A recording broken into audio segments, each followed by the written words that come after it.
What is going on, YouTube? Pass the Prop, NFL Week 4 recap edition. We got Monday Night Football best bets here as well. Joined as always by my guy Stu. How you doing, man?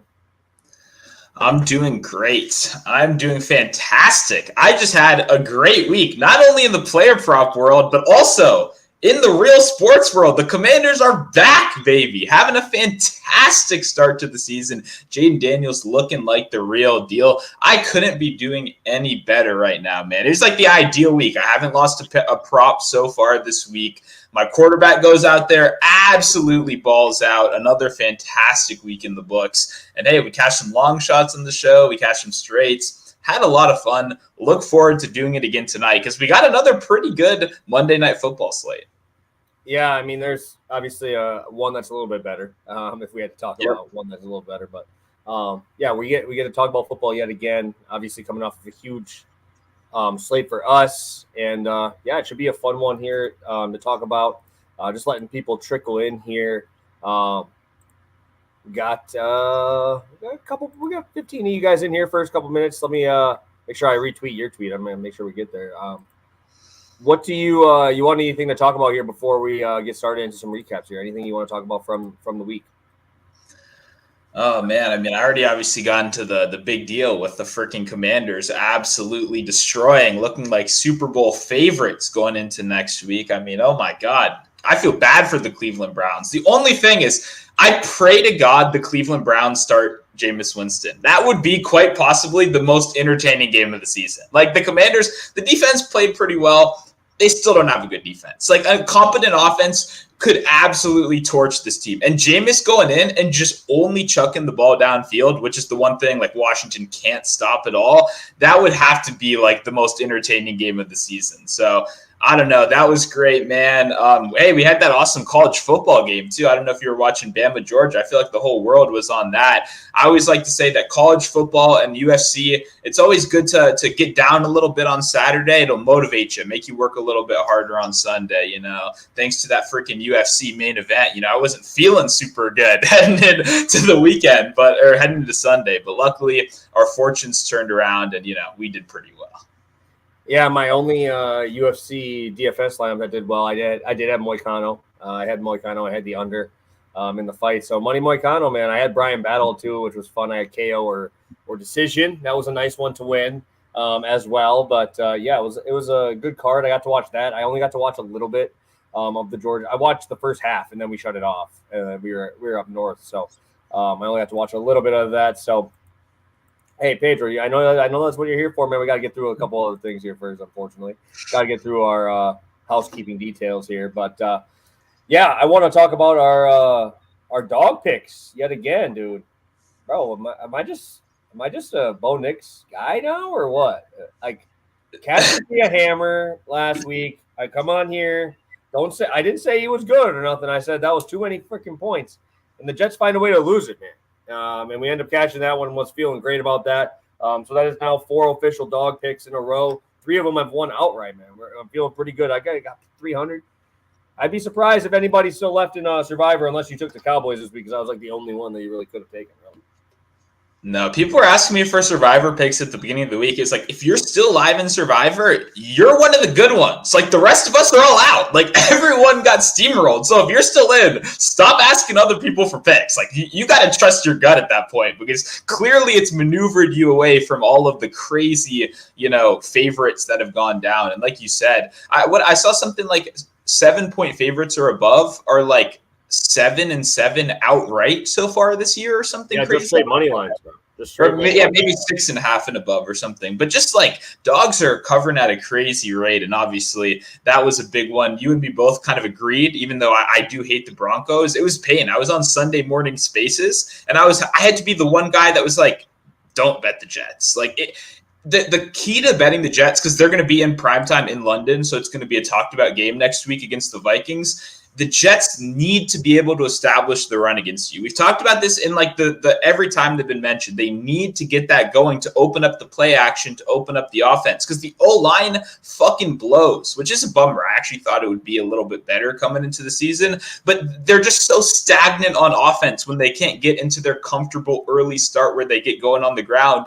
And that was just a clear game where that wasn't going to happen. The Broncos have a sneaky, really good defense, and they know they have a lockdown corner on the outside who's going to make it really hard for your wide receiver one to do his job. And then before you're even going to be able to get to your second read, well, they're blitzing at the highest rate in football. So, like, you got to have time. Your offensive line needs to be able to protect you to get those deep shots. And I just didn't see how that was going to happen in an Aaron Rodgers offense that, you know, I mean, they can't get anything going. I did bet Tyler Conklin 2.5 receptions. That was my ugliest cash of the year. Oh, my God. 7 targets, 3 catches for like 13 yards. It was, I mean, I'm glad we won it, but holy shit, that Jets team is going to be really hard to bet on going forward. I know a lot of people want to buy them as like underdogs next week.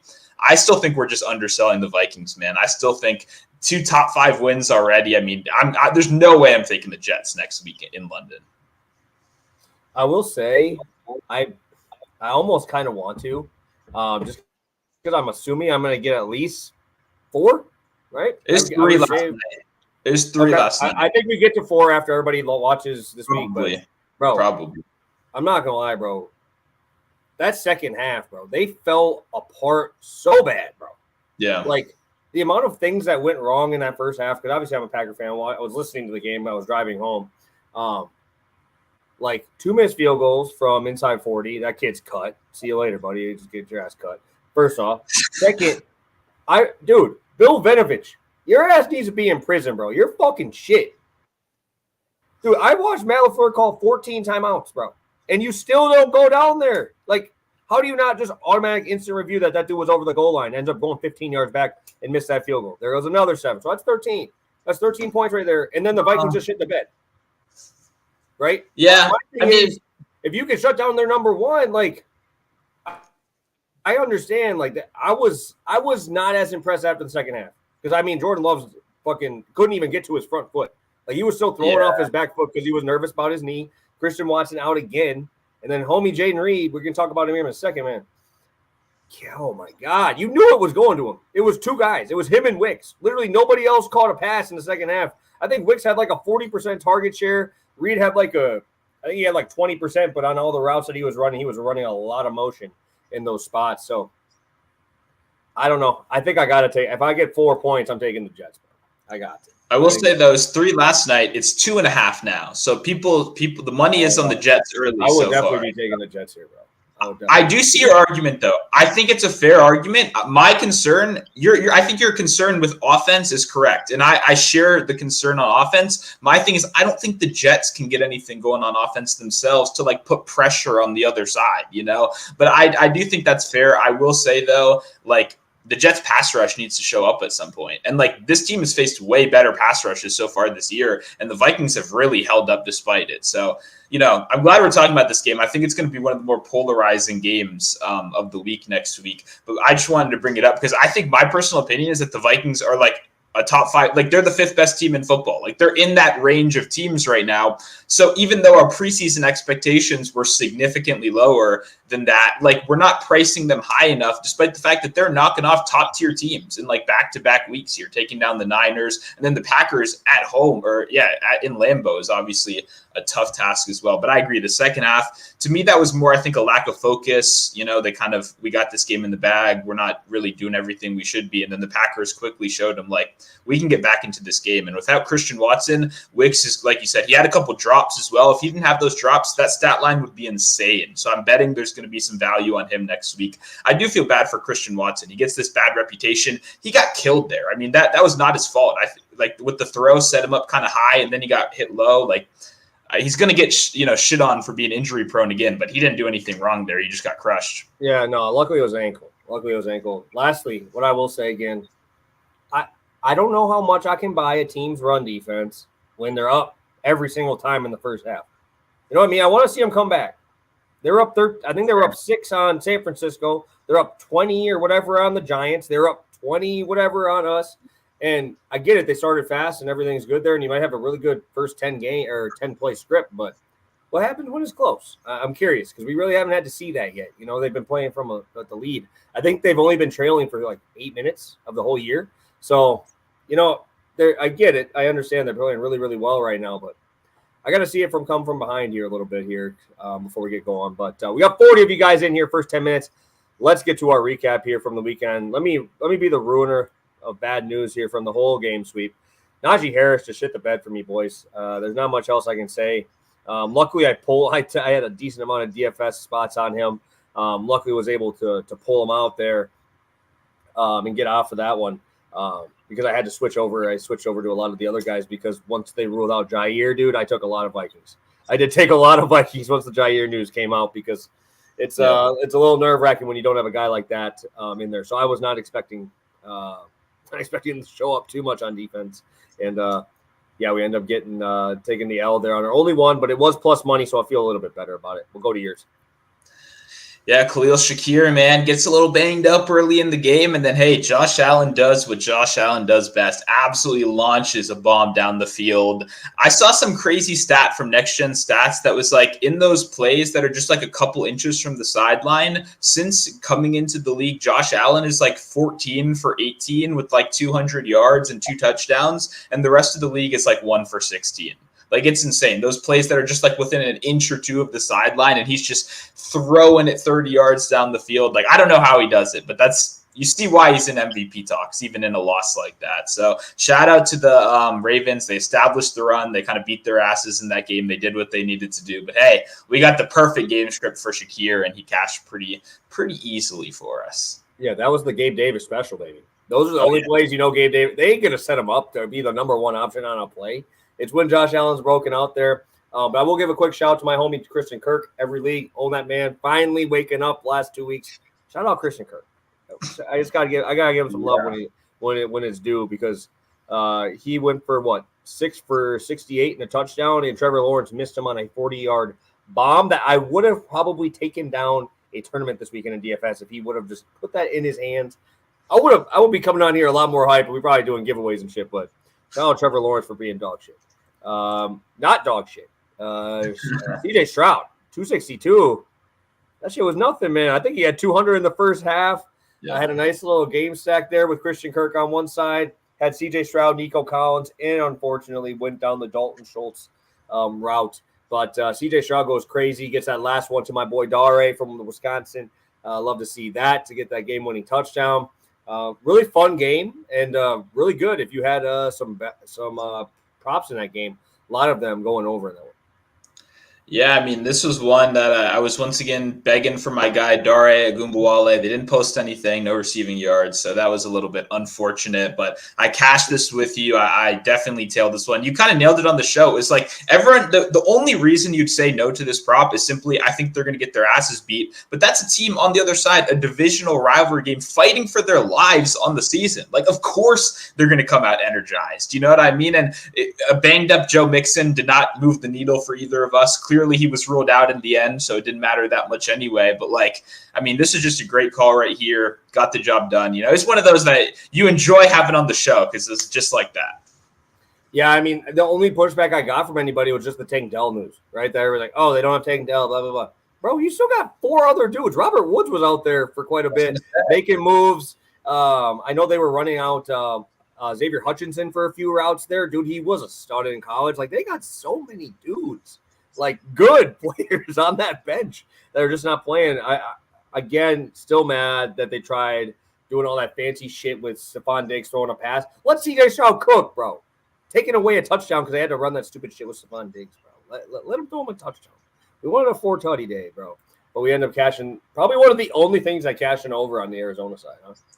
Oh, yeah, baby. First drive. This is exactly what I'm talking about. This was fun to see. He did it again later in the game if the first drive wasn't enough for you. The only bummer in the world is once I checked that the Browns are playing us next week, and I want to keep the trend of betting this against Washington, but that would mean Jerome fucking Ford. I hate that guy. He blows. And the sportsbooks are going to know that Washington's given up a 15-yard run to every team, so the line's probably going to be like 15.5. And I'm cool with that for James Conner. Not so much Jerome Ford, because if you weren't paying attention, he fucking sucks. So anyway, back to that. That's the only – I literally brought up the one negative thing. This was great. Cashed on the first drive. Back-to-back, we had Neighbors on Thursday Night Football in the first drive. Then Conner comes out and does it again. Very happy with the James Conner read on this one, obviously, and hopefully this angle can just kind of stay available for the rest of the season, or at least the next couple weeks, because it's been very fun so far, very profitable. And shout out to the Washington defense. Maybe they even convinced people they're a little bit better than they are, because they were getting pressure on Kyler. They were making him uncomfortable. That line is so bad, bro. It's outside. So bad on the outside. Can we just bet? Like Cardinals first quarter for the rest of the season and then nothing else. Back-to-back weeks, they come out, great game plan in the first quarter. Things look good. First drive score. What is going on after that? It feels like they're like pre-designed plays must be good. And then once it goes into an actual game state. Adjustments. No in-game adjustments. Yeah, I don't know. It's crazy. And also, if you haven't noticed, they still run the ball down 20 in like every game so far, which I was trying to tell people, even if the Commanders are winning, they're still going to run the ball when they're trailing, and they did it again. So that was a fun one. Shout out to James Conner. Cash just very nice. And even got a touchdown in that one. I know a lot of people had the touchdown as well, so that was good. Yeah, I had my I told you I had that afternoon only slate, and I just went full on game fade outside all of the receivers on Arizona and just stacked Washington. So it was Jaden. I had Connor and Brian Robinson with Terry McLaurin on there too. That one did pretty well. Made me towards the top 10 in that one. So felt great about that. We head into our long shots. Greg Dortch started out good. I ended up having him 25 receiving yards in my one free play I posted on Action. I had him with Baker Mayfield. Baker is just making me paper, bro. I wanted to play Baker on the show for long shots. I didn't give me shit for Baker because there was all that news for the Eagles, so that sucked. But ended up getting on Dortch and didn't get there because obviously that game got a little bit out of hand in the second half. Yeah, I mean, this is really the one that, like, if the Cardinals were any better, we would have had, like, the full-on complete sweep right here. But they're going to really miss Trey McBride. That's kind of my biggest takeaway, too, from that offense. Like, having that other threat over the middle kind of allows you to lock in on these other guys a little bit more. Like, I don't know what his timeline is. I saw it's looking like probably not next week, but I don't know. If I want to bet on the Cardinals offense, I probably need like McBride in there to feel pretty good about it going forward, especially if you're just doing Kyler, not like an individual player. Yes, sir. Now we can get to some fun stuff here. Oh, yeah. Deontay Johnson. I mean, he had that first drive drop in the end zone that did not quite go through. But after that, got the job done a little bit later in the game. This is exactly how we kind of saw this game playing out. High pace, high scoring. The Bengals, both teams could do whatever they wanted. Like, neither of these defenses are good at all. And the Bengals going forward, until they get like Hill back, they lost Reeder this offseason. That D-line, it might actually be the worst in football, maybe except the one we're going to talk about in a couple minutes due to all these injuries. So absolutely love the spot. And Deontay, once again, more ends. I didn't see the exact number. I believe he now has 7 end zone targets in 2 games with Andy Dalton. That's like got to be more than he had like all year with Kenny Pickett. So let's keep on getting on this train as long as they keep on playing good offenses on the other side. Yeah, it was a good week for me in best ball because I do have a decent amount of Johnson. I have a lot of Jordan Love, Jaden Reed, Wick stacks. Okay. So feeling great about that. Had to drop this on the show, guys, especially when you talk about Flores and how he plays. I was thinking more across the middle type stuff. But, man, this guy was making plays on the outside too. He was obviously the number one option there. Nice 875. That cat's just a little bit over 4.3 units, and really makes our numbers look a lot better when we start hitting these. And we play these a lot. I mean, I probably won't have one tonight. I don't think I'll have a long shot tonight. But, man, Jaden Reed makes it pretty easy, man. 130, touchdown.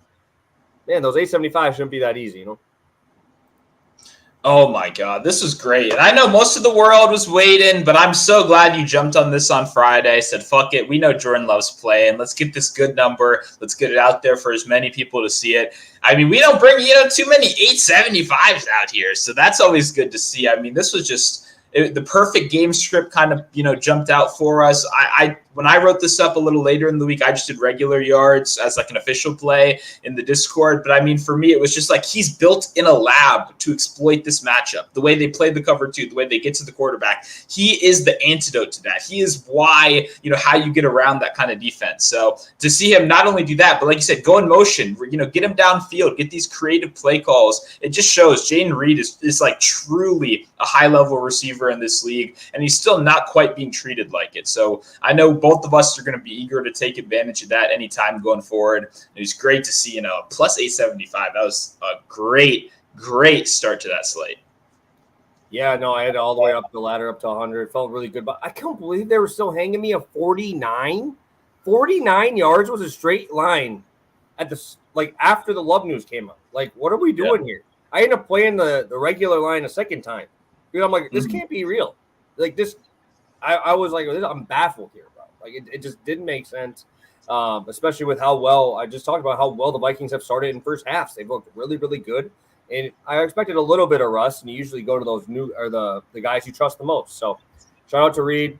Obviously, Dobbs will be a little bit more involved here with Wicks as well. So, you got Bo Melton in there. I know a lot of people like betting his touchdown because it finds a way to get targets in the end zone. But yeah, huge day. Moves us to 11.06 units on the show, guys. We appreciate all you guys tuning in. Obviously, I know we started a little slow, but we always tell you we'll always bounce back. We've been doing this year 3 already. I know a lot of new people are coming in, and a lot of new people are don't even know us for football specifically. But we're here, man. We're here, and hopefully we'll be able to have our third straight profitable season heading into today. So we got 2 games. We got 50 of you guys in here with us. We got 15 likes. Let's get that to 25. Let's just get that to 25 likes. And let's, not asking for too much. Just hit that like button quick.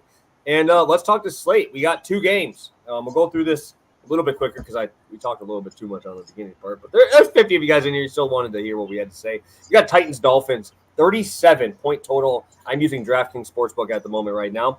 We have over under at 37. We have the Dolphins as 2.5-point home favorites. How in the world is Tyler Huntley a home favorite, bro? How bad do you have to be? And then you find a way to throw Will Levis out there with those Mayo commercials and shit. What the fuck? Let's go. Stu, pick one of them for me. Pick one of those 4 for me. I'm really intrigued to hear how we talk about this one. Obviously, a little bit more breath from us. This is just, come on, let's skip through this one, get to the good stuff. But I'm actually glad this one's going to go first because I do think there would be a good 40 minutes of mayhem anytime Will Levis plays. So that should be a little entertaining. I know there's so many people that have been on the Titans that are like, how could I possibly do this again? So I have a feeling it's not going to be a very popular play. But if I had to pick, it's the Titans. I'll take the dog. In a grimy, ugly, disgusting game between 2 teams that I don't have confidence in, I want the underdog. I want the team that is going to be able to, they can't really cover they've shown that so far this year, but they can stay in ball games. They've shown that they have these glimpses of hope. It's just they're so inconsistent. And frankly, I like Will Levis. I'm still higher on him than a lot of other people. The situation for him to succeed is very rare in the NFL because he's not a game manager. He has some really good qualities to him that come with some really bad qualities that need someone that can rein you in a little bit. You need what I'm trying to say is Levis needs a very specific kind of coaching, I think, to get him where he needs to be, to make him kind of slow down with these dumb decisions, but still let him throw the ball down the field and let him do what he does best. Right now, that's not really happening. We got a first-year coach, a first-year play caller. He hasn't done any of these things in his career before. I think there's just a little bit too much on his plate. I think they're going to try to slow this game down. They're going to try to run it. The savior's been the Titans defense is playing pretty good, above expectation by a good amount. So I'm just seeing a slow, ugly game. Tyler Huntley, we've seen him do it before, but he was in the kind of perfect situation to do it, right? Where he is a bad clone of Lamar Jackson. So when Lamar goes out, hey, put that bad in caps, bro. A bad. Okay. Lamar can throw a 20-yard pass. We got to make sure bad is capitalized there, big letters. I just want to make sure we're not even putting them in the same sentence without a big negative word in there. Yeah, no, that's very fair. I probably should have yelled bad before I did it. So his stats, I am on some Huntley props this week. That's not what we're going to be talking about on the show because it's not I don't think my best props of the week, but His stats do lie to you because he was in the perfect offense to facilitate his skills in the past, which he's not in anymore. This is like a point and shoot to a first read, get the ball out quick, throw the ball, accuracy, precision, timing. I don't know if Tyler Huntley has those skills, but we kind of seen Pittsburgh do this with Justin Fields this year, where they're like, buddy, first read, lock in, throw the ball. When we're not running, that's your job. And it's kind of worked. It's done a good job of keeping them in contention. So that's my feeling on what the Dolphins do. And if there is any team equipped to be good with a backup quarterback, I mean, you got a Chain, you got Tyreek Hill, you got Waddle. These guys can all make plays. Even Jonnu Smith, one of the better yak guys in terms of a tight end. Like, the Dolphins are going to have to live and die on explosive plays. We've already talked about this game for too long. I don't want to keep yapping on about it. I'll go slightly into the tight ends, but disgusting. Maybe slightly into under as well. No way I would take an over in this, except a Levis defensive touchdown. Maybe that's the move. Just do that and move on. Yeah, I think I have to lean. I mean, this is the same thing I just talked about with the Jets, right, this weekend. When you have these shit games, you want the points, bro. You want the points, and I'm going to take the points again with the Titans if I had to. 37 is a bit low even for me. Like, I don't know if I could physically hit an under on 37. Obviously, it has been hit. It's continuing to go down. But my biggest thing is you have Tyreek Hill at plus money for 5 catches, right? You have Tyreek Hill under 50 yards. That's his prop today. Under 50 yards for a guy like Tyreek. Beginning of the year, you're sitting 88 is a minimum. So it just shows you what this is like. I mean, if you can bet anybody, it'd probably be Achane. Like that's the only guy I would want. Like there's nothing else in this offense I want. They got to force feed that guy because you got to be able to make somebody miss on this Tennessee defense because they're doing a really good job of tackling. And if you don't, they've been just really good at slowing the game down outside of the Packer game where, we talk about it there. LaFleur is putting on an absolute clinic, but they don't have LaFleur to do this, right? It's just like this guy has not shown me much. McDaniels is not going to be able to do pretty much anything that he did in his old offense, right? Like everything is tossed out the window. So yeah. Are you good with just going to the next game? Because I really I don't want to talk about this anymore. No, I think we gave our thoughts on it. I see someone in the chat asked about Josh Wiley as the tight end too. That's a pretty good look. Tajee Spears, I think like check downs are where you're going to want to go in this game. I agree with you. Tyreek at like 5 catches plus money or whatever is crazy. It feels like an alternate universe. You got to remember Tyreek Hill is going to get these catches behind the line of scrimmage. That's kind of part of their offense. I think you can pretty much put in like 2 screen passes alone, which means you're kind of only asking for like 3 after that. So that's something I'm with. I would just caution anything like downfield. That's when it gets a little bit scary in this game. And that's probably like, I have a lot of Waddle in fantasy, not looking super good. So we'll see what happens. But yeah, if you do have any more specific questions throughout the rest of the show, you can drop them in. We'll get to it. But most of our stuff is going to be on the other game. Yes, sir. Yes, sir. Let's look at the chat here before we go to game 2 because we're going to talk about this one for a while. So I want to make sure we get to that. What's the best bet? We have best bets coming up here in this game. So you're ready. We'll be dropping them probably in the next 5 minutes or so. But we got to talk about the stuff here. Jayden Reed respects the coin. You got to, man. I mean, the dude's a wizard, man. It don't matter what it was. He took yards, touchdown, whatever it was. Feeling very good about that. Leaning Jets. Yep. Texans are loaded. Yep. Hit the like button for the boys. Hey, we appreciate you, man. I saw we were over 20. Thank you guys for doing that. We get the Rams next week. I don't know. They're probably going to give me like a freaking 60 now. I'll take it still, probably. Yeah. We got Darkside Dev. First time I've seen your name in here. We appreciate you, man.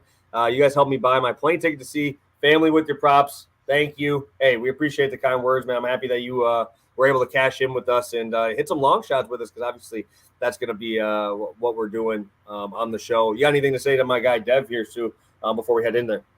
Man, that's just awesome to see. I'm very glad to see it. Hopefully we can keep, doing that. But yeah, that's awesome. Hell yeah. Beautiful. Thank you guys again. We are heading in. We got 60 of you guys in here live. We got Seattle versus the Lions. The game we want to talk about is -4.5 to the Lions right now. Over under sitting at 46.5. One of 4 sides, Stu. Let's start with that, and then we'll get to props. Yeah, it's going to be the Lions, but there's got to be a 4 out there somewhere. I mean, come on. I'm pulling up Pickett. I'm on FanDuel right now, and the Lions are -105 at that line. And then I'm going over the DraftKings. I'm only looking at the big books because I'm assuming that is – you can get the Lions -4 at -115.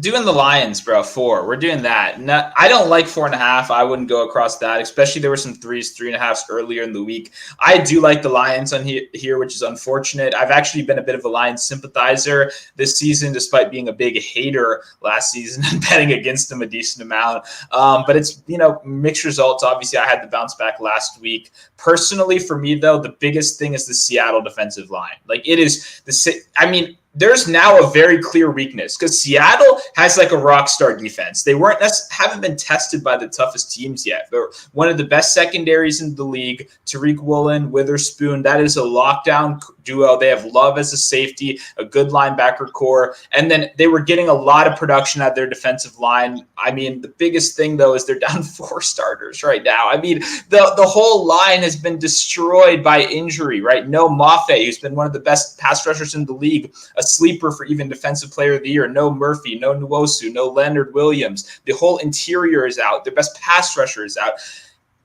What are we supposed to do here? You still have a rock star secondary, and you still have a coach that is very good at scheming up defensive pressure. So it's not that I'm totally out on Seattle. It's just that this went from a pretty even ball game to there being like a glaring weakness that I know Ben Johnson is just sitting back and looking to take advantage of. I think the Lions are a pretty well-built team to beat Seattle. I don't really want to lay anyone as big favorites against Seattle moving forward because I do have that kind of respect for the coaching, for the defense. I like Grubb, what he's been doing as the OC in addition to McDonald. Like, Seattle's a good team. I don't want to have any hate against them, but I think the Lions are actually one of the few teams that's kind of built pretty well to stick with them and to even, cover by a good margin, especially with how banged up that defensive line is right now.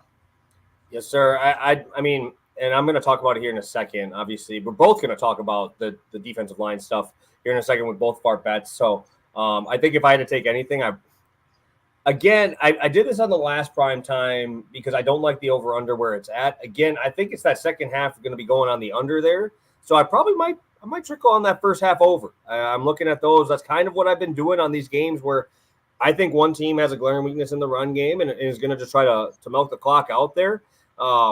You have a 46.5 on FanDuel. That's the one with -4.5, but they're giving you half a point less in the total, right? So I think that's why you're giving more love to the Lions side, and then they're kind of assuming that's why is because they're going to slow it down, and we obviously think the same thing there. So just looking at the half numbers, that's usually how I go on these games. Maybe a first half highest scoring would be one, but we had 23.5 there. I think that's a good spot. I don't know if they're going to give me that first half highest scoring. Nope, I don't have a first half highest scoring on mine, but that would probably be what I would like to take in this one. 23.5, I think is pretty fair. I think that would be the only one. I don't know. 4 is always a scary number for me, and I don't bet spreads a ton. So I think that would be where I'd go, especially in Detroit, man. It's going to be rowdy there on a Monday. It's going to be crazy. So, yeah, I think it'll be a good week to be a Lions fan here out there. So, Stu, you ready to get it going, man? You ready for some bets? We got 60 live viewers in here, guys. I think it's that time, huh? Yeah, I think it's time. I'm hyped. Let's do it. Sounds good, because my bet, man, it completely flip-flopped over the course of this week. Like, the first thing I looked at this week was Jahmyr Gibbs over receiving yards. That's what I thought my play for. I literally marked it down like, this is going to be my pass the prop play. I've got a banger in store, right? The problem, though, is that was so based around the idea of what the Seahawks defense has kind of been before these injuries, which I just touched on it a second ago. Number 1 coverage rate via PFF, number 1 pass DVOA defense. Woolen himself was a beast just when he was breaking out. Adding Witherspoon to that duo, having some great coverage with the slot as well, having those guys move around.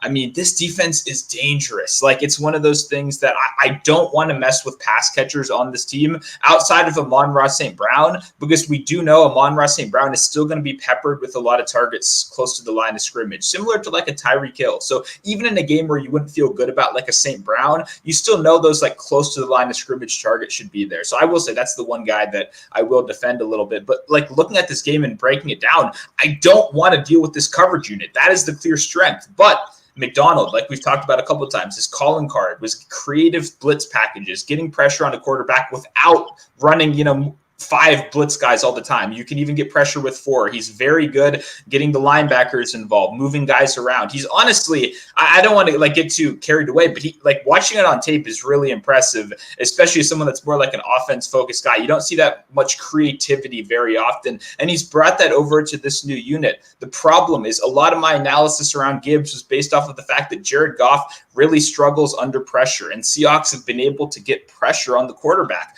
But without your starting unit, without your 2 interior starters, without your best pass rusher on the outside, without one of your best linebackers playing, like I don't have that kind of confidence, even with a good defensive coach, for you to be able to get that consistent, pressure on the quarterback. So when we do look at the Seattle team so far, they faced 3 teams that are not vertical threats at all. They're all teams. We got Skylar Thompson as a backup quarterback. We got Brissett. They've only faced guys that can kind of pressure you with the running game or with the short and intermediate game. The Lions are the most balanced offense they faced by far. They're a team that can absolutely threaten you down the field. They can threaten you on all 3 levels. The defense isn't going to be able to stack the box at the same level that they have been these last couple of weeks, or they're going to get burned by it. So I see one of 2 things happening where, frankly, I do think they stack the box a little bit earlier. I think Goff is going to take a couple shots. And I don't think if this defensive line is going to be able to hold up, especially against a top 5 graded offensive line, both against the pass and against the rush. I mean, the Lions have clearly invested in the trenches. That is what has led this comeback. It is surely not Jared Goff. When you think about what a resurgence the city has had, right? It's because they spent so much on building up this O-line, building up this D-line, and that's why I have confidence to even take them in tough games like this. So now that we've established the secondary is so strong, but we have a clear weakness, I mean, Ben Johnson has been one of the best guys at tailoring the game script to the opponent, right? And it doesn't take a genius. I'm not a genius to be able to read the injury report and see there is a clear glaring hole. And that's why I said I do think they're going to stack the box. I think they're going to try to address it. But at a certain point, teams try to address this every single week. I mean, we talk about it all the time. I played David Montgomery on the show last week for the same reason, because when this Lions team is in the lead, when they're trailing, when they're ahead, when they're in positive game scripts, we've seen they like to get down and dirty with David Montgomery. And it's always tough to be able to pick between Gibbs and Montgomery. They rotate them both. They use them so much. But to me, seeing the fact that it was both of the interior guys, the inside, that's what really kind of stuck out to me and made me pick Montgomery. But I'm a big fan of Gibbs. I was like this close to going rushing and receiving on the show, which I know we'll talk about a little bit more a little bit later. So I'm a big fan of both of the backs. I think you could get into, David Montgomery has 17 and 23 carries in their 2 wins this year. The only time he missed it was a loss. So if you think they're going to get crushed in this game, that's fine. You probably don't take Montgomery. But if you think it's going to be a competitive game, if you think the Lions are going to stick around, I think they do it by attacking this clear weakness on the other side of the field, especially when you have such an intimidating secondary behind them. That's what makes this game such a fun chess match. There's a lot of smart coaches on both sides, but I think it's going to come down to kind of what can Detroit do on the ground? How can they win this game in the trenches? And they've shown they've been able to do that against inferior teams over this last couple seasons. It's kind of been the calling card. And I think maybe if they were at full strength, maybe they'd be able to slow down Monty a little bit more. But I think at a weakened state, I think Montgomery and Gibbs are just going to gash these guys up the middle. Yeah, I love it, man. I love your breakdown on that. And let's just get to mine. We'll kind of talk about the overview because I'm sure you'll have some stuff to say on mine as well. I'm baffled, man. I'm baffled by the odds that I can get on this number here. Jahmyr Gibbs, obviously a little bit more juicy here at Gibbs at 50 rushing plus receiving yards. And then going over to Geno at 225, dude. I think that the injury and the slowdown of Tyler Lockett is just kind of taking JSN up a little bit, right? And I think that's what they needed, right? They needed to have like 3 options, right? They have 3 options now that Tyler Lockett has lost a step, but my God, dude, Metcalf is an absolute monster out there on the outside. I've watched enough Lions football to know you can beat them over the top. You got to hold it on the line, right? They obviously have an elite pass rush, but that's why I like this so much, because if they're getting pressure, I'm expecting obviously the short pass game. I also really like how Charbonnet has been looking in the pass game when he was there as the bell cow back without Kenneth Walker. I think that just adds another piece to this because you're not running on this team. I'm sorry to say, but I've watched enough Kenneth Walker. Yeah, he might have one big run. It's because you're running the ball 25, 26 times. I don't think you're going to be able to do that in this spot, right? When you're going to be just running into a brick wall every single time. And my God, dude, this first half, I think that this first half is going to be kind of a shit show for this for this Seattle team, because I think they're going to come out, like I said, absolutely hype over there. I think that Detroit's going to be just absolutely rocking tonight, because obviously they're good now, right? They're good now. So looking at them so far this year, they're top half of the league in terms of scoring, but I don't use it that much, obviously, with only a few of these ones. When you look at it last year, right, a lot more sample, third in the NFL in first half scoring, right? They're third in the NFL. They're averaging over 15 points in that first half. If they get up in this game, I think we're going to see Geno just chuck this ball around. Obviously, I really like JSN, but also you still got Lockett. I know you don't like Noah Fant. I'm a Noah Fant guy. I always bet on Noah Fant. I'm probably betting on Noah Fant tonight again. Oh, don't say that. I kind of have to. Dude. I'm gonna watch. He's about to break the slate. Gonna break that slate in DFS tonight, because he's the only. I'm gonna take him over Laporta, bro. I think he's gonna score more fantasy points than Laporta tonight, baby. Let's go, Noah Fant. But obviously, you got DK Metcalf on the outside, Tyler Lockett. But I think Charbonnet is getting a lot of catches tonight. I think so. I think that's going to be that spot, because I don't think Kenneth Walker's fully healthy yet. I think it might be close to that 60-40 timeshare. And if we're going to have that, Kenneth Walker's in there for a reason, man. He is going to be a bowling ball up the middle. You're going to get killed. DJ Reader going to this team scares the shit out of me. It should. The absolute shit out of me. We literally bet people last year on unders just because they were playing DJ Reader. Like, that's how much respect past the prop has for this man. And where you're going to try to run Kenneth Walker outside, Aiden Hutchinson eating that dude alive. It's going to be one of those days. I think it's going to be a very tough day on the ground for these guys. And guess what? Strap in, baby. We going back to Geno Island. I'm there. I was there last year when no one wanted to be there. I was eating coconuts on Geno Island by myself. And now I'm here when everybody wants to be on Geno Island. Sign me up. Jameer Gibbs, I don't know how he doesn't get 50 yards unless there's an injury. Knock on wood. Dude's just so good in space. Or he can get a lateral, right? He can get a 30-yard catch on a lateral. It counts for receiving yards, baby. Ben Johnson finds a way to get this guy the ball. I also need him to score me 16 points in fantasy this week to give me a dub. So shout out Jameer Gibbs. Catch those dump offs. I think he's going to be able to gash this defense, being like, that little sidekick almost to David Montgomery, just bowling ball up the middle, get this guy on the outside. Just so much yards after contact for Jameer Gibbs, making people miss. So I think this is a great spot for him. Obviously, I'm all over Geno today. He's probably my favorite quarterback of the four for sure. I love this combo. This is such a good combo. So if you haven't watched the show for a while, you were like truly one of the earliest people on Geno. And if you guys didn't know, I was not there. This was like some of our harshest like back and forth, and me being like, no. And holy shit, man, I've been wrong. Like what Geno is doing, and even watching it this year too, and him actually improving even more, going from what we now know, Shane Waldron, not a genius. We can't like you can't really give him credit, because Geno has looked so much better so far this year. I mean, he's one of those guys that's truly underrated in this league. The way he's talked about is like true. Like, why are we now giving all this credit to guys like Kirk Cousins who have made this, surges, or even Sam Darnold, but not Geno Smith? He deserves to be up there. He's been fantastic. A stat that I really liked that stuck out to me so far from Seahawks beat reporter: Geno Smith has faced the second most pressures not attributed to the quarterback and has been blitzed at the second highest rate. Yet despite that, he still produced 0.2 EPA per blitz and is the only quarterback with an off-target throw percentage of below 25% on those snaps. He has been PFF graded the second best quarterback versus the blitz so far this year. They're throwing shit at him. He's not had it easy. He's had tough defenses back to back to back, and he's still completing passes. I love Geno today. I think this is a great spot for him, especially because I do believe they're going to be trailing. Like I said, the biggest worry with Geno is simply the classic Lions time of possession, controlling everything, slowing it down. But like we talked about, even when Seattle will have their chances at it, this rush defense is so intimidating that we know. And Grubb is a spread guy. This is not the era of the past where Kenneth Walker needs to run 30 times into a brick wall. He's going to let three guys go out there, and he's going to give his wide receivers a chance to win. So I don't see why it wouldn't be a big DK Metcalf day. The biggest thing is I'm just not going to pick between these three guys. They're so good. Like individually, they're so good. Just give me Geno. Give me the guy that's been balling out back there, that's good against the blitz. The Lions are a top 10 blitz team in the league. Hutchinson's going to be back there. That's the biggest concern. Hutchinson's likely going to be matched up with a rookie, it looks like, or at least a very inexperienced guy thanks to injury.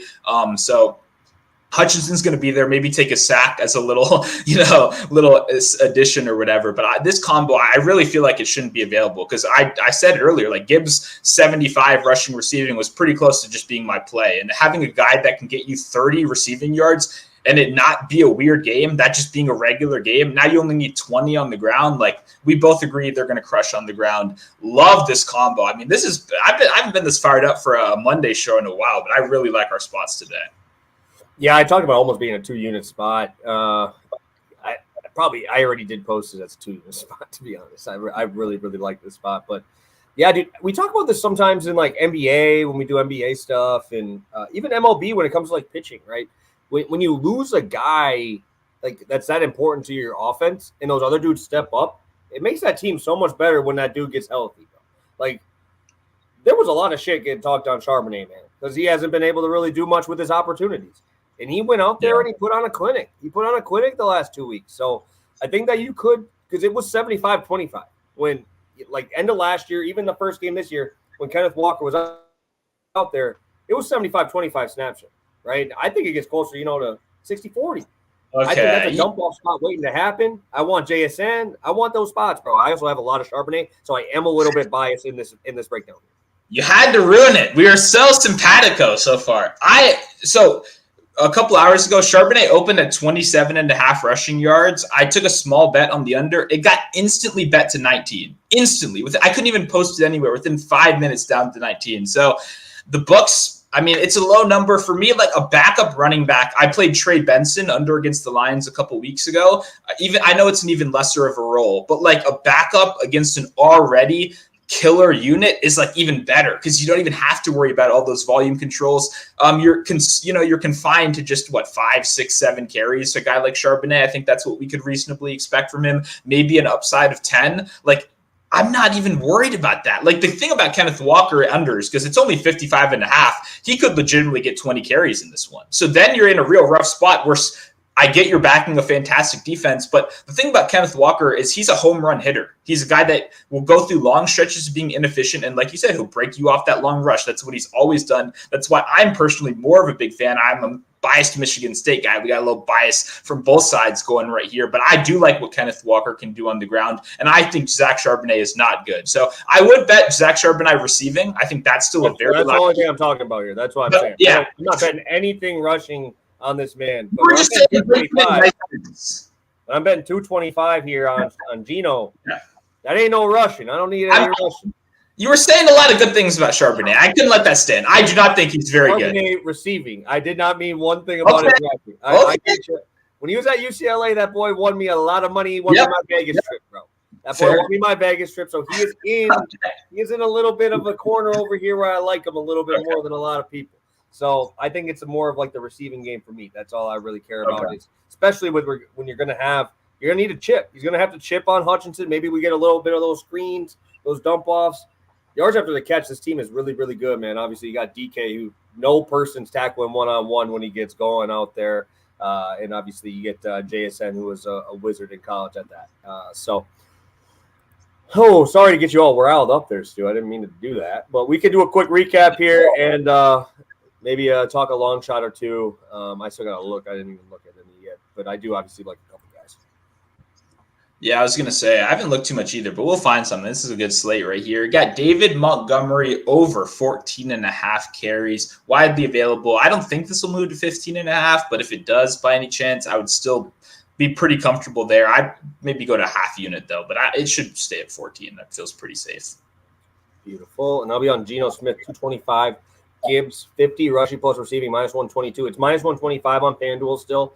I do still have it up here just to confirm that I'm not full of shit. So, because it does kind of feel like this is one of those numbers I just feel like, what the hell? So, I did look up, I did talk about first half being highest scoring. It's -125 on FanDuel. That will be a spot I probably will play myself.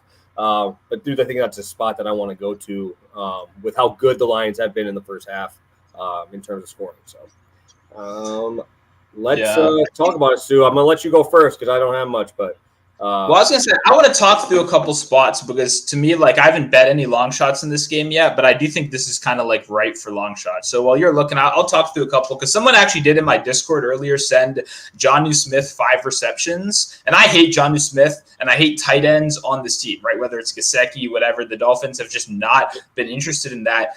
But I do think that 5 catches is plus 650 right now is actually a pretty solid look considering the fact that it's only a small data point, and Mark Andrews was the tight end, so that makes it even more complicated. But if you watch the Tyler Huntley game tape, it was like Reed, Mark Andrews, or nothing. It was like Mark Andrews, sometimes Hollywood Brown, Mark Andrews, or nothing. Like that was everything we saw. He was hyper-focused. And like I said, this team has always been a get the ball up quick, a check down.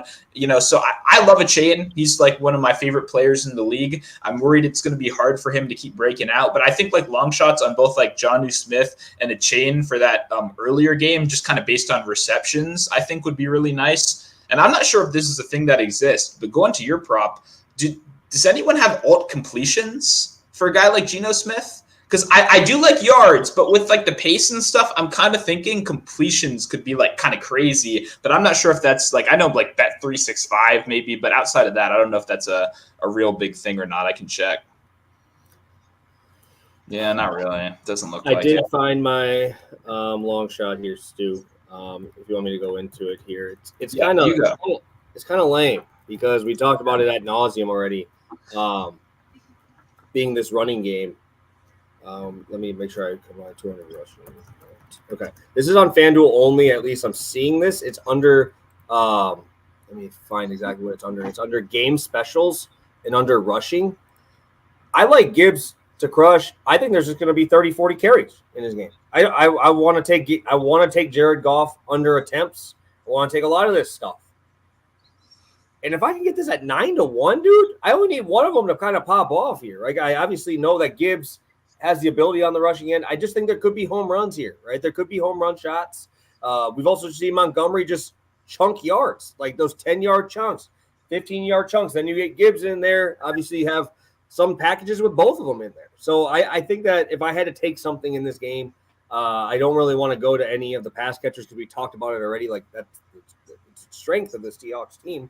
And you found a weakness, I think that Ben Johnson's good enough to find a way to get creative and get these to the ball in that way. I wish there was receiving upside to this bet, but I guess that's probably why it's plus 900. So I think this is a good spot. FanDuel only, go under specials, game specials. I think this is a good spot to kind of exploit, especially with two guys who can, make things happen in the open field.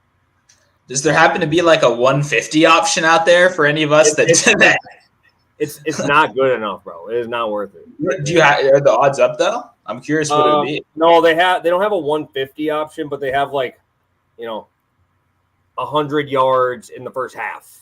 Or, like stuff like that where I don't want to have to guess, right? They have like Jahmyr Gibbs, 50 rushing yards in each half, right? Stuff like that. But they have a 250 as well at plus 4,800. But I think that this is probably where I'd want to live here. On this and not go any lower because the lower ones are like individual guys, but I don't know which one it's going to be. So that's kind of where I'd rather have both guys have both options and bite the bullet and hopefully one of them pops off a big one.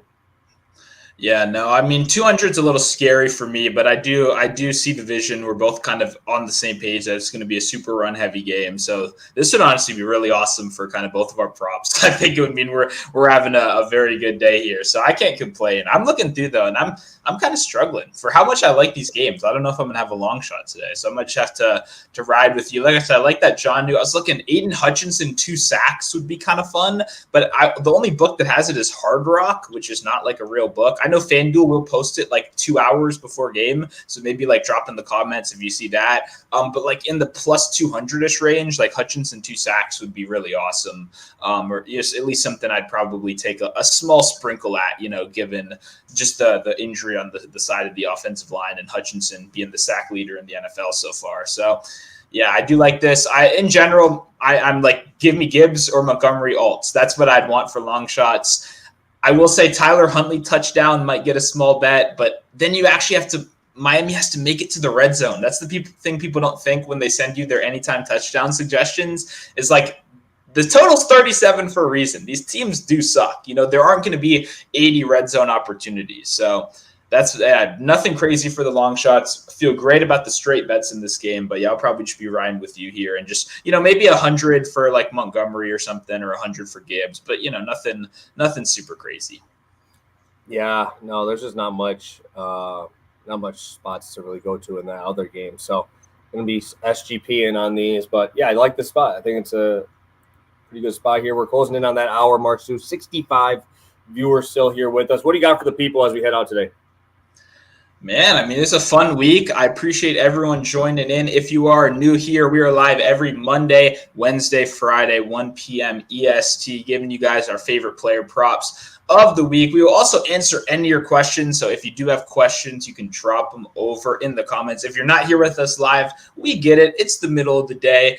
You guys got to work. Not everyone can make time. Not everyone can, mute the conference call. So if you still do have questions, drop them in the comments. Send us a DM on Twitter. That's what we're here for. We're resources for you guys. And I'm glad we can finally have that fire week. It's been a good season so far, but having that breakout week does feel really good. Makes it that much more confident going forward. And I'm just super excited for tonight's game. Like I said, I think it's going to be a chess match between some really good coaches. And I think we got some really good props for it. So I will have a couple more spots too. I'm thinking of a defensive prop right now. I might actually release my first defensive prop of the season. If you do want all of my picks, you can go check out the 4for4 Discord under the betting subscription. It's pinned in my bio. You can get $10 first month with code MONO. So if you want all my stuff, check it out over there. $10 first month is pretty nice. I love this game. Love this slate. Great week. Excited to keep it going here on Pass the Prop.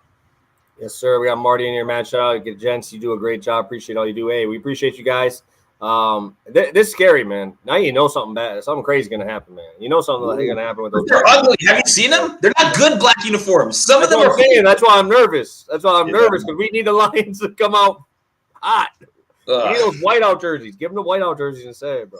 Yeah. No, sorry. I was still on the jerseys. I was like, those jerseys need to be better. Come on, guys. So, all right. People throwing the questions in here at the last second. So let's talk about those. Geno over 10.5 rushing yards. Not mobile, but could see him getting a good scramble. Volume's going to be there, I think, in terms of pass attempts. I don't know if I want to.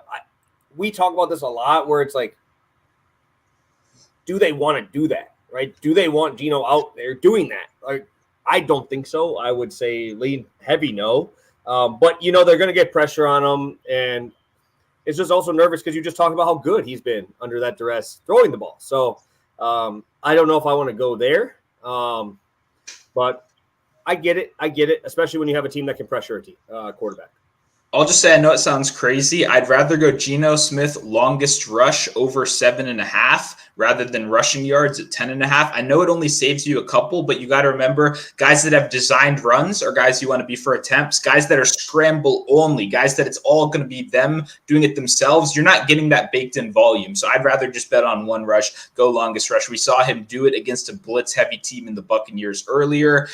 It does match up as a good one, but I have bets that I like way more. I don't feel the need to, I like Geno, I'm a big fan, but the mobility isn't quite there as much anymore. Not quite those West Virginia days of the past. So I'd rather just stick in the passing, but I do see I see what you're looking at, and I do, I don't mind the rushing at all. I would just say I think the longest rush is sneaky a little bit better. All right, we have. Can you bet on Jonnu? Like, do I want to bet on Jonnu? Like, he just doesn't. I don't know, man. I just don't. I don't like him either. I'm probably going to sprinkle on like really small on like some kind of, maybe 40 yards or 5 catches or something, just because the Huntley like locking in on the tight end still, from watching that tape, it's kind of sizzled in my mind a little bit, but I'm a Jonnu hater. So I'd rather play a long shot for a couple bucks than go big money on like a combo where you're laying -117. That's my thought process. He's more just like a Jamison Williams, by the way. I forgot to mention him today. Jamison Williams, ultimate anti-correlation spot, under receptions, over yards. If he gets something, it's a deep ball. I do not think he's going to have a very high volume day. So that made me think of it right there, because some guys you only want to play long shots for, right? They're not consistent producers, right? So that's kind of my thought process on Jonnu. I'd rather go for like the big yak play that he's shown in the past, or go for, some, more rare outcome rather than just the standard, minus 117 juice. And I feel the same way about Jameson Williams tonight. Beautiful. We got, I think it's like minus 250. I don't mind it. Again, you just got to find something to combo that. I'm not playing a minus 200 something straight. I think I have a long shot for Stu, and it's going to be Noah Fant 50 yards. It actually doesn't make no sense, but, this boy is about to smash on here just because of your hatred towards this man. That does happen sometimes. Plus 370, bro. For 50? That's not that good. He's not good. Dude, he's regular yard, like 21? Hey, he's going to be elite. Stu probably betting 80, bro, at 1,300. Might as well take him at 80. I'd rather just take the other tight end. Jonnu Smith is like a slightly better version of Noah Fant, funnily enough. Like, they both kind of are, I also need to rely on someone to pass him the ball. Yeah, that's my issue. Tyler Huntley might throw the ball 12 times. But also, okay, that's fair. With a Tyreek Hill at 75% target. Point well taken. That's valid. But also, Noah Fant has 3 fantastic wide receivers next to him that I would much rather bet on. Like, whatever DK Metcalf 100 yards is, I'm sure, Fant 50 isn't that much better, right? I'd much rather give me DK one-on-one field. Like, how many times have we seen the script? DK is probably catching a 60-yard bomb. That reminded me, DK, sometimes FanDuel posts a longest reception of the game, like just who has the biggest catch. DK Metcalf is probably just going to be like plus 180. He'll probably be a heavy favorite. I would still probably take him for it. I think that's a good look. Maybe Jameson actually could make it more like 300. So whenever FanDuel does post that, I'll check it out. But at this point, we've been yapping a little too long, probably. Yeah, most receiving yards to have a 30-yard catch. There's only plus 130 for him. So what about 40-yard catch? Under, have it on there. Oh, come on, FanDuel. Chop. Pass the promise line. Let's get those markets up, guys. 20 and 30 only. 20 and 30 only. Most receiving yards for the game, they have Amon-Ra 200 and then DK 250. But then if you go to receptions in the game, you can get plus 5. Wow. You can get plus 500 on Jackson Smith and Jigba for that one. Plus only plus 130 for Amon-Ra. So different options for long shots, obviously, plus spots that we like. So, all right, guys, we're out of here. Hit that hour mark. We got 51 of you guys still in here an hour later. Thank you guys so much for tuning in with us. We'll be back Wednesday, hopefully talking about a huge day for us again, and we'll be ready for another Thursday night game, ready to get after it. So thank you guys. Hit that like button on your way out. We appreciate you, and we'll see you Wednesday.